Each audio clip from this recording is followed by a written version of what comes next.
Hi everybody, this is my week 5 artifact about cultural identity.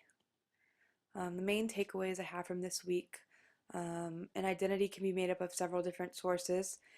People do not identify with only one group but instead multiple groups, so they can choose which groups they're made out of and they can choose how many they want to identify with depending on their life experiences.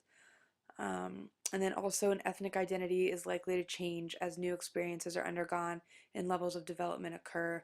So as someone comes across new experiences and as their development stages progress, their cultural identity definitely can change and they can identify with different groups or even more groups.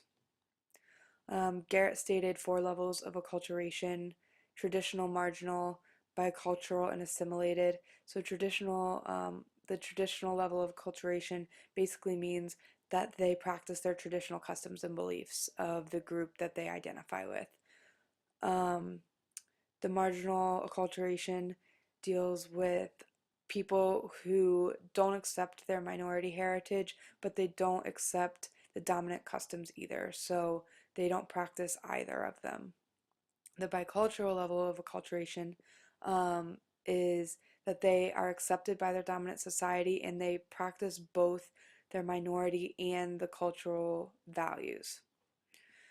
And then the assimilated level of acculturation is that they're accepted by their dominant society and only practice this dominant culture.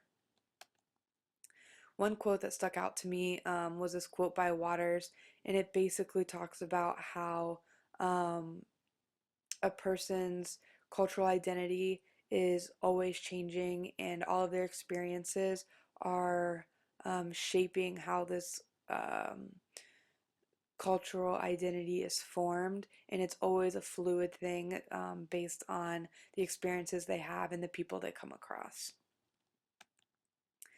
The 3 complexities that I came up with are relating to different cultures based on the environment and people, so pretty much what I've said in the past couple slides. Being rejected due to bicultural identity, so relating to 2 different cultures but not necessarily being accepted by either because you relate to one or the other as well. And then understanding a level of identity development based on Erikson's theory of identity. So this comes in more to the student affairs aspect, and dealing with when you deal with students, understanding what level of the theory of identity that these students are across to try and help them a little bit more. The 3 questions that I have are: how can student affairs personnel help students who haven't figured out their own cultural identity without adding too much influence? Um, what can universities do better to accommodate students who do not identify with the dominant culture?